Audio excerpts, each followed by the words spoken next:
Okay, so Netivot Shalom. I think we didn't have a shiur for a few parshiot, and this one is Vigash. Right. So now the revelation, the clashes between the brother and Yosef. So we passed that, and the topic is Vayelaket Yosef et kol hakesef. Right. So the background story: the brother selling Yosef. Yosef became the ruler of Egypt. Pharaoh had the dream, right? Because of that, he became the ruler. Pharaoh had a dream about the seven storks, the seven cows. Yosef resolved the dream. He said, "Yeah, 7 good years and 7 bad years." And Pharaoh put him in charge. And now the brother coming down to Egypt to collect or to buy food. Yosef see them. He put them through hell. And then the revelation, and then Vaygash, like Yehuda is coming to fight him or to please him or to beg him, but he was like preparing for all of these threats. And then they got to understand that it's Yosef, and now we continue with the topic, right? So now Yosef in charge. It's already 2 years of starvation, and Yosef was selling them the food, right? It's nothing for free. וילקט יוסף את כל הכסף הנמצא בארץ מצרים ובארץ כנען, right? So Yosef, it's like gathered or collected, or he got paid for the food. Not only the money in the land of Egypt, but also the money in Canaan. So we need to explain what was Yosef Kavana, that he was like making ishtadut, he put an effort to collect and gather all the properties of the Egyptian to his possession, as it says. And not only the money, later on, right, they need more food. Okay, fine. You run out of money. Okay, bring me your herd. You give me your sheep, whatever. And then, I bought you today and your land. So now we can understand that actually Yosef was buying everything, right, except the priests of Egypt. But all the people were, when they ran out of money, their properties, whatever they had, the land, and themselves as slaves. ויש לומר העניין, we can say, according to a story from the holy rabbi, Rabbi Mordechai Chernovil, that one of his people was very wealthy, but stingy. Very wealthy, very stingy. Sometimes I think that the stingy people are wealthy because they're stingy. So, yeah, that's my theory. So, he didn't give tzedakah, that even not a dime, right, a pruta, you couldn't get received from him for tzedakah until one time. הציע לו הרב הקדוש שנזכה להתארח בביתו, right? So the rabbi from Germany, right, he wanted to be in his house. And there was a great story, right? He put him probably into pressure. שהפעיל עליו לחץ גדול, והוציא ממנו את כל רכושו. It's like, so the rabbi was like staying in the house of the wealthy, stingy person, and the rabbi put the pressure on him until he took out from his hand all his possession, money, whatever he had. Why? He was afraid from the rabbi, right? He had a fear from Talmidei Chachamim, because he knew that if the rabbi is not getting what he wants, the rabbi can turn him into nothing. And he gave him anything he demanded. His money, gold, whatever you have, right? At the time, it wasn't like today. He didn't have any accounts. Probably everything was like cash, gold, whatever, somewhere. So he gave him everything he had. Even the furniture of his house, he gave him to the rabbi. Even the furnitures. But after that, he returned everything to him. And he told him that he knew that everything that he has were in the hand of the Sitracha, of the other side. And therefore he didn't control, and therefore he couldn't give one dime for its tzedakah. And there was no other solution than that to take all his possession, all his belonging, all his money, everything that he had, so to take it out from the hand of the Sitracha, and now everything is back, and now start to behave like a Jew and give tzedakah, because now everything is in your control. So that was the story. So now we can understand what Yosef was doing. So according to that, the reason that Yosef was gathering the property, the belonging, the money of Egypt and also Canaan to his possession, because Mitzrayim was the Erevat Haaretz, Makom Tuvah. It was a place of filth, spiritual filth. So the reality in Egypt, that everything in Egypt was under the ruling of the Sitra Achra, of the other side. So therefore their money and their herds and the sheep, cows, whatever, the land was in the hand of the Sitra Achra. And therefore Yosef take it out from the hand of it. And that was part of the divine will of sending Yosef to Egypt.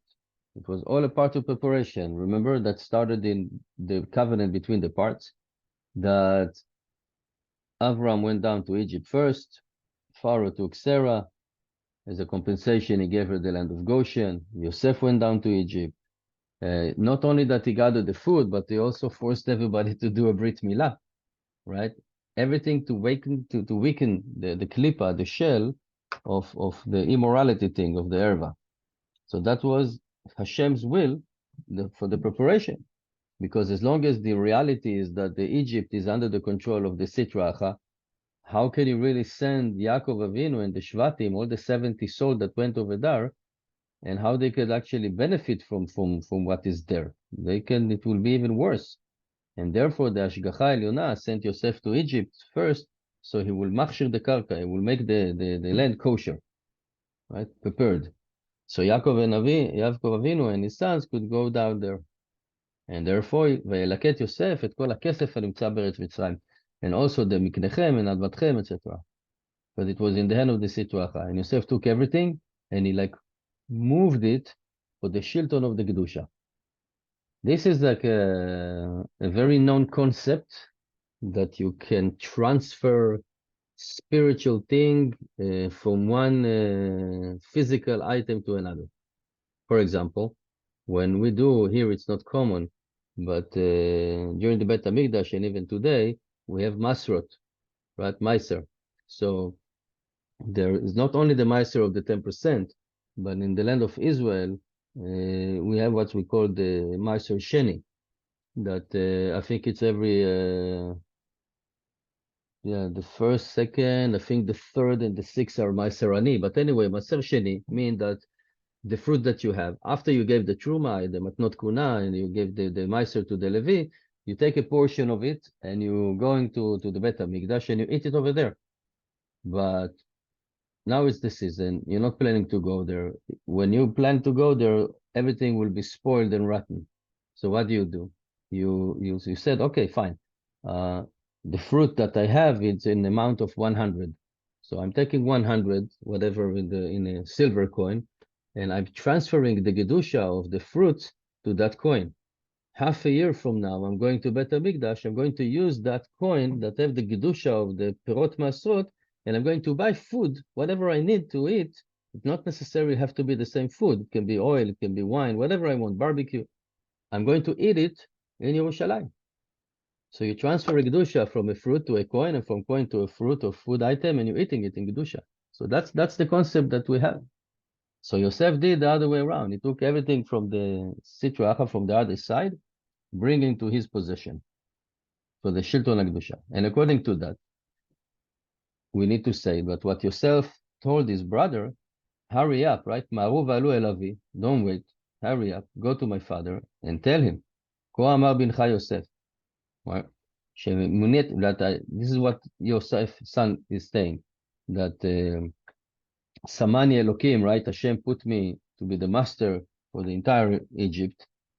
Come down to me, don't stand up, don't wait. So it seems to be like it's not really understandable why he said, Samani Elokim ladon lechol Mitzrayim. Yaakov Avinu, right? You think he care about the importance of a ruler, that Yosef became a ruler, he's now a master. He don't care about these things. But Yosef knew that his father, Yaakov, lo yaskim leradet lemitzrayim. He will not agree to go down to the land of Egypt because it's very tameh.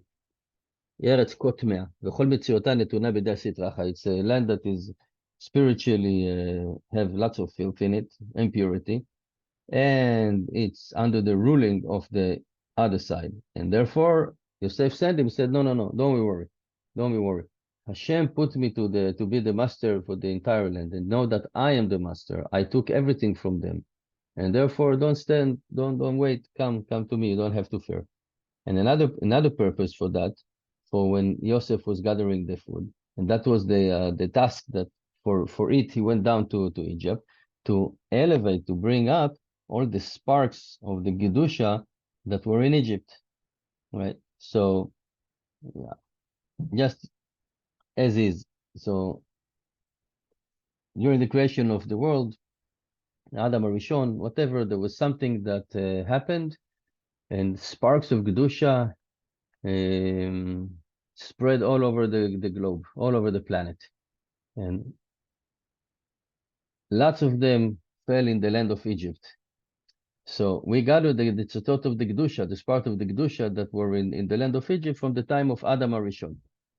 So we going down to Egypt was few reasons. One, the melting pot, right? To make us as one nation. When everybody in the same trouble, then nobody now is more important than the other one. You are the son of Bila, you are the son of Zilpah, you are the son of Leah, everybody in the same thing. This is one reason. And the second was to gather and to bring up and elevate all the sparks of the Kedusha that was spread over there since Adam Arishon. And the beginning of that work was by Yosef. That according to that, now we can say why he gathered all the possession that the Egyptian have. According to the Baal Shem Tov HaKadosh, על הפסוק, he said in from Tehillim, רעבים גם צמאים, נפשם בהם תתעטף. Hungry or starving and thirsty, their soul will be wrapped with them. He said that when a person is hungry or is thirsty, it's because מחמת נפש המאכל. היא הניצוץ הקדוש שנמצא במאכל, רוצה שיהיה אותו. So a person doesn't understand, but the reason why he's thirsty or the reason why he's hungry is because in a food item there is a soul, and that soul wants to be fixed, and therefore that soul in the food item is actually influencing the person to be hungry or to be thirsty, so he will eat it. Of course, he needs to say a bracha, but when he's doing that, he's saying a bracha and he's eating it, he's like elevating the sparks of the Gedusha that in the machal, and he's fixing it. Our sage says in Masechet Chagiga, Gezel v'arayot, stealing and immorality thing, adultery. Nafsho shel adam mechamdetan. The person really like to do that. And the explanation, because in these two things, there's lots of sparks of Kedusha. And therefore, we desire that, because we want to bring it. But that's not simple things, not a simple job. But that was Yosef's task in Egypt, that all the nitzotzot of Kedusha, of Arayot. So just think about it. If he would fail, Chas v'chalila, with the wife of Potiphar, then he will create probably a damage like the sin of the golden calf, even worse maybe. But because he was not failing, then it was like receiving the Torah, that level. And that was part of the preparation. And he was bringing up so many sparks of Kedusha. And by the way, the reason why we should not go back to the land of Egypt when Hashem said the Torah specifically is because we already gathered all the sparks of Kedusha. And going down over there is a high risk. So people do chas v'chalila averot, and they will bring back the nitzotzot of the Kedusha to the other side in Egypt. And therefore, Sefer Shalom, that's it. You finish your job over there, no more. You don't need to go over there. So now Yosef is gathering all the food and not the food, all the money and everything that they have, and he was elevating the sparks of the Kedusha, and especially of the Arayot. Why? Because, as we said before, he commanded them, you want to eat, you have to do a Brit Milah. That's it. As Rashi said, Al ma shamar lahem Paro, lechu el Yosef, go to Yosef. So the people came to Pharaoh and said, we're hungry. Okay, you didn't collect food? Yes, we did. Everything got rotten. It got rotten because they were all, again, spiritually in a low level. So Pharaoh told him, okay, go to Yosef. Whatever I tell you to do, in order for you to eat food, do it. So Yosef said, yeah, you want to eat? You have to do Brit Milah. So by doing that, Ichniat Koach HaKlipa, it was like conquering the klipa, the shell, and the other side of Arayot, and you bring up the specific sparks of Arayot, of idolatry. So that was for Arayot. What about Gezel, stealing? That also a person wants something that he doesn't have, he doesn't want to work for it, he just wants to steal it. So the purpose in that, it was also to bring up the Kedusha, the sparks of the Kedusha that in these things. And therefore he gathered all the money, right? So Arayot was to tell them to do Brit Milah. That was bringing all the sparks of the Kedusha of Arayot. And the sparks of Kedusha of stealing was gathering all the money that they had. And also the herds, the cattle, the sheep, whatever they had. And eventually themselves. And by that, Yosef was elevating all the sparks of Kedusha, and that was actually the trigger for the task of Bnei Israel to go down to be in exile in Egypt. We can furthermore said, "Velaket Yosef et kol hakesef." So kesef in Hebrew you have there is no synonyms in Hebrew, right? So you have kesef, zuzim, ma'ot, mamon, right? It's all for money. But the kesef itself is not silver. Literally translation, you can say silver is kesef also. But kesef in the Lashon HaKodesh is from kisufim, yearning or desiring. So that's another explanation why money called kesef, because I've desired it. I have yearned to have money, right? So, ובמצרים שהיה מקום טמא, Egypt was again a filthy place. And also all the desire that they have or yearning over there were filthy desires. So Yosef was elevating these desires from the kesef, again it's a metaphor, to the Kedusha. And all that was a preparation so Yaakov Avinu could go down with his chariot, the holy Kedoshim, the tribes, go down to Egypt. And with that we can say what Yosef told the Egyptian, and kaniti etchem hayom, I got you, you are mine, you and the land, everything for Pharaoh. Here, have seeds, and plow, plant the land. He says it's tamu alichua. It's like it's a question here. Yosef said 7 years of starvation. That was already the second year. So why now to plow and put seeds in the ground? You still have like 5 more years of starvation, and you know that nothing is going to grow. That was the starvation, nothing grow. So אמנם אפילו שיוסף ידע שכל המטרה של הרב. So Yosef knew that the purpose of the starvation was to bring down Yaakov Avinu to Egypt. And he saw that, okay, they're coming down. So he know that's it. The goal is fulfilled already. Starvation, maybe Yaakov Avinu will come in the 7th year or the 6th year. But Yaakov Avinu now come, let's say on the 3rd year. Now we can start plow the land, plant it. Later on we will harvest because that's it. Starvation, the drought is going to stop.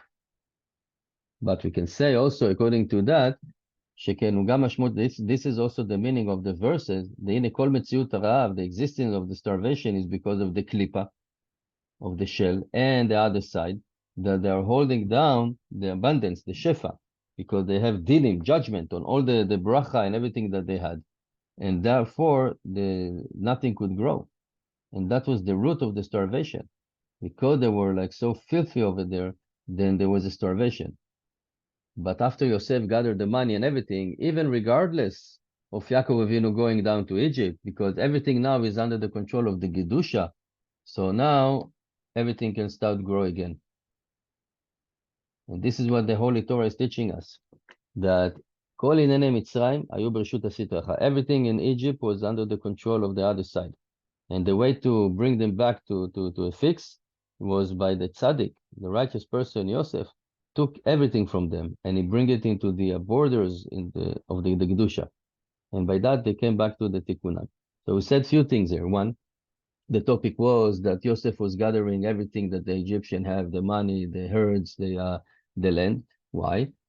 To fix the issue with the sparks of the Kedusha that relates to stealing or desires. The Arayot was fixed by telling them that if they want to eat, they have to do Brit Milah. And now Yosef know that Yaakov Avinu is coming, so said, okay, now we can go back to normal. Here, have seeds and everything, start to plant and grow what you need to grow. Because Yaakov Avinu is going down to Egypt, or regardless of Yaakov Avinu going down to Egypt, is because he already gathered everything. So the other side has nothing to do with Egypt anymore. He's done. He became very poor. So we can learn here that sometimes things we don't understand why, like the story with that wealthy guy that was very stingy, and the rabbi from Chernobyl took everything from him, So now he became like poor. Now he's giving back everything. He said that was under the control of the evil inclination. And we learned that there was a concept of transferring spiritualism from one physical object to another. And for example, another nice example is second Yom Tov. The second Yom Tov here is basically a regular day, but we transferred the regular day to a Yom Tov with all the rules and all restriction and all the things that we had. Whatever reason is, and the person that is leaving the land of Israel and is starting to live outside, he needs to do second Yom Tov. But the second that he's deciding, okay, I'm moving back, maybe it will be in a month, maybe it will be in 2 months, but that's it. He set up his mind. He's going back. He doesn't need to keep the second Yom Tov anymore. So you can see here that you can transfer Yedusha from one physical object to another. This is what Yosef, the tzaddik, was doing. Thank you very much for listening, and have a great Shabbat. Shabbat Shalom.